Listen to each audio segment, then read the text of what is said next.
কবিতা কেবল শব্দের বিন্যাস নয়, এ এক জীবন্ত সত্তা যার হৃৎস্পন্দন আছে, যে আনন্দে হাসে, দুঃখে কাঁদে, অন্যায়ে প্রতিবাদ করে। কিন্তু আজ সেই কবিতার আক্রমণের শিকার।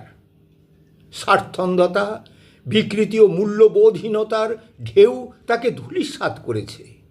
কবির কলম থেকে যে আলো ছড়ানোর কথা, তা যেন অন্ধকারে গ্রাস হচ্ছে। এই কবিতায় কবি সাধন রায় এক তীব্র আর্তি জানিয়েছেন।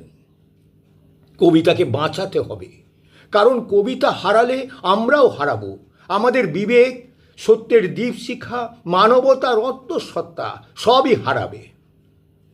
এটি একদিকে প্রতিবাদের শপথ, অন্যদিকে বিবেকের জাগরণের ডাক, যা শুধু কবিতা নয়, সমগ্র সমাজকেই রক্ষা করার অঙ্গীকার বহন করে।